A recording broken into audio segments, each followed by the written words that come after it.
The clock on the wall says it's 5 in the morning, and the bar staff are turning chairs over onto tabletops.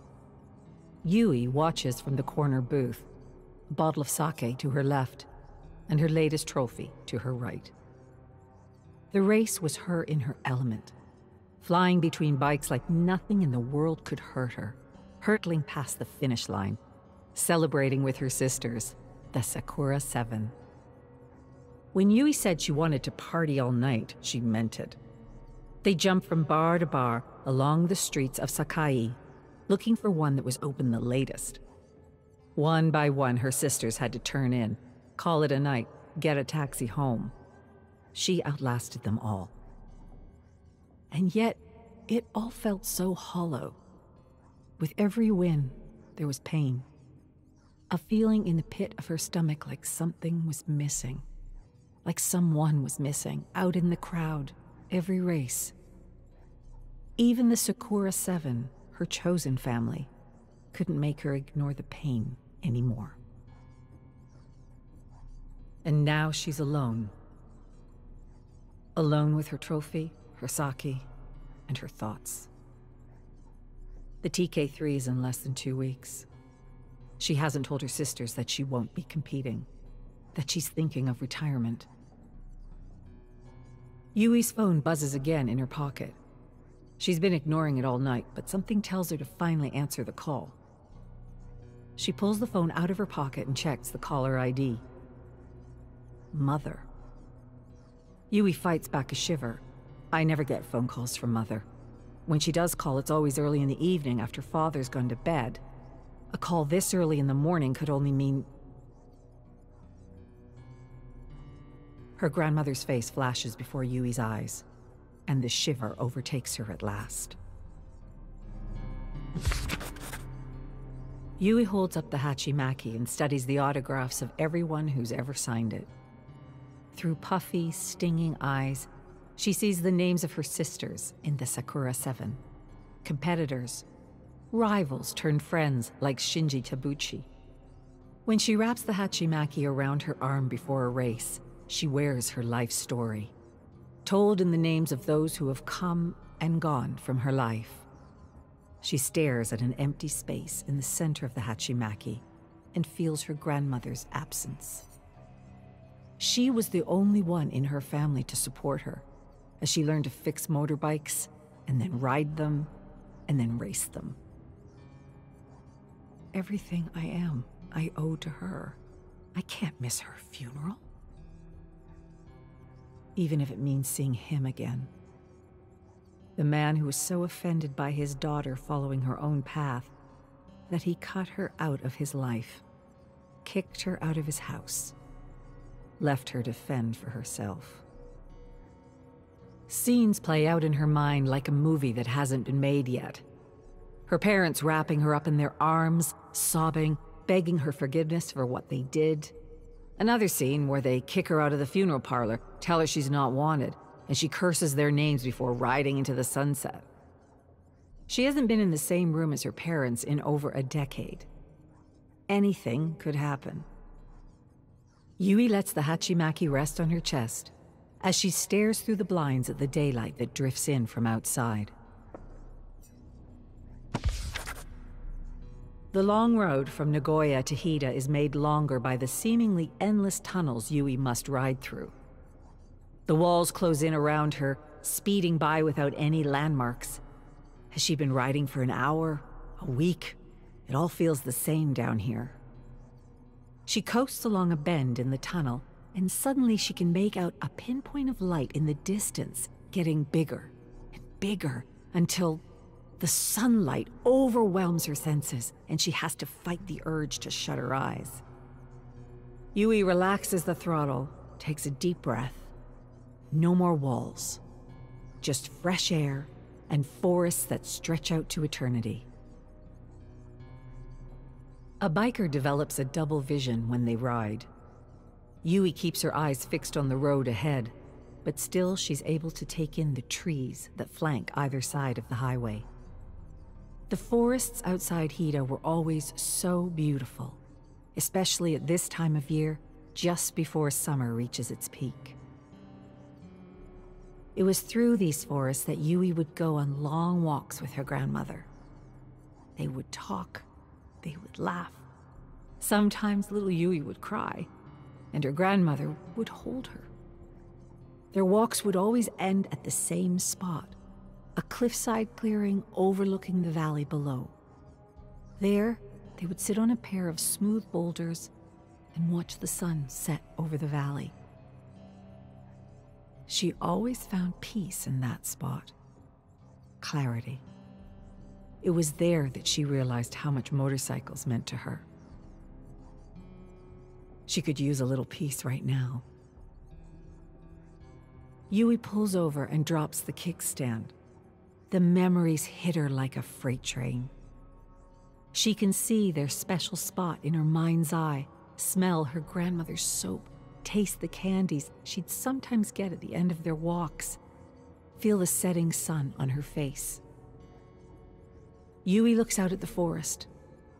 I can remember so much about that place, except for how to get there. Even as she decelerates, the whine of Yui's inline-4 engine cuts through the silent morning. She lets the bike roll down the narrow street, looking left and right for any sign of the funeral home. Being in Hida after so many years away is a cruel reunion.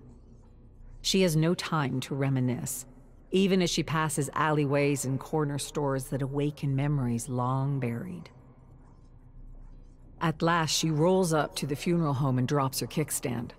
She moves in a flurry, peeling off her helmet and leather jacket. She slicks back her sweaty hair and adjusts her blouse, the nicest thing she had in her closet.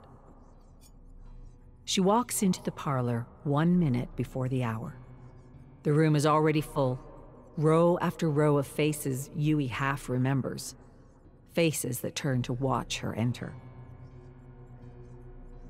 Yui bows to either side of the aisle every few steps, pretending to ignore the shocked murmuring. Let them talk. I'm not here for any of you. I'm here for... A resplendent coffin rests at the far end of the parlor, surrounded by flowers. The sight of her grandmother's face, a beautiful scowl set in a picture frame, thrusts Yui into the past. Memories of curling up under the blankets, her grandmother at the foot of the bed telling stories, her own little world at peace. Mother rises from her seat in the front row. Next to her, Yui recognizes Father's bald spot. He doesn't move, not even as Yui reaches the front of the parlor. That pain in her stomach returns, almost knocking her over. Have I made the biggest mistake of my life? Mother bows, a gesture Yui returns. This woman stood by while Father kicked me out of my home. She let him take everything from me. Now here she is, pretending the past never happened. I was never very good at pretending. Mother gestures to the empty seat next to her, and Yui sits. Father sits at Mother's other side, frozen in his seat, a living, breathing cold front. He was never good at pretending either.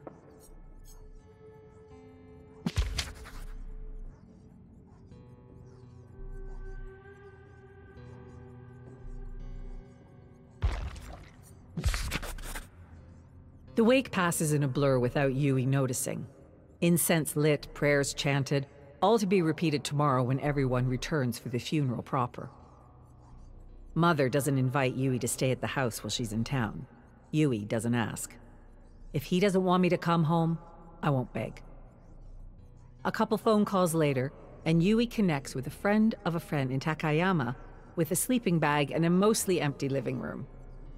But the day is still young, and Yui is on a mission.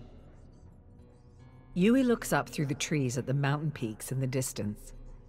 She remembers being so small, walking through these forests with her grandmother. But what she can't remember is how to find their secret spot. It was south of the town, along the road that leads to the tunnel. I just need to keep walking south. She stumbles through the forest, fighting off an onslaught of invasive thoughts. You actually think Father will apologize? Or Mother? Suppose you do find this spot. What then? Grandmother won't be there? Just go home. Stop fooling yourself. She'll understand. The road is up the hill to her left. She always kept the road to her left so she wouldn't get lost. So she could always turn back. But Yui's here now. The funeral is tomorrow. Until then, there is no turning back. The stone fox stares back at Yui from its pedestal. She hadn't planned to stop at this roadside shrine. She didn't even remember the shrine being at this spot along the canal in her youth. But something within compelled her to take a break here. Grandmother used to tell a story about these foxes, something that she claimed happened to her. It happened in her youth, when life was at its darkest and the future seemed darker still. These kinds of foxes were always thought to be tricksters, but to her grandmother, it was a beacon. She came upon one of these foxes while she wandered the forest, lost, frightened. It beckoned her onward, unfurling its many tails to entice her deeper into the woods. She followed with a child's curiosity, feeling her fear wither away with each step. That is, until the fox disappeared. The fox had taken her far, far into the forest and left her alone, farther from home than she'd ever been before. As tears returned to her eyes, she could hear sobs that were not her own. The sound was coming closer, closer. Arms wrapped around her and carried her home. Her mother, Yui's great-grandmother, insisted she wouldn't have searched so deep into the forest. Her little girl would never go that far. But something was guiding her, telling her to keep going. Yui heard the story so many times as a kid she'd have to hide her exasperation. But her father, who must have heard the story more than anyone could count, never seemed to tire of it. Yui looks over her shoulders. The canal street is quiet. Gives the fox shrine a subtle bow, and moves on. The cemetery is built on a hill outside of town. Yui walks the spiraling path, her eyes scanning the monuments along the way. Her grandfather is buried at the top of the hill. Grandmother will return to his side once again. Final respects are paid at the polished tombstone at the top of the hill. Yui watches his father places incense, lingering for a moment before returning to Mother's side. Yui runs through the plan over and over again. The service will end. She'll say goodbye to her parents, give them one last chance to say something, anything, about the past. If there are other people around, it might put them on the spot. One last chance. We'll see what happens after that. The service comes to an end, and the crowd starts to thin. Yui puts a hand on her grandmother's stone. I need all the strength I can get right now. Her parents linger nearby. Yui lets her feet take her to them. Well, I'll be on my way. Yui bows. Mother bows back, wishes her daughter a safe trip home. Father walks away, and with him goes Yui's hopes. And that's how the movie ends. Not with a dramatic showdown or a tearful reconciliation or catharsis that brings closure. It simply ends as it began. Mother watches as Yui descends the hill. Don't look back. I've said my goodbyes. It's time to go home. Her things are packed in the seat of her bike. There's nothing left for her here. Yui rubs her eyes. There are no tears. I've cried enough over them. She gets on her bike. My racing days are over. My days of mourning the family I could have had are over. All that's left is the road in front of me. And all I can do is ride.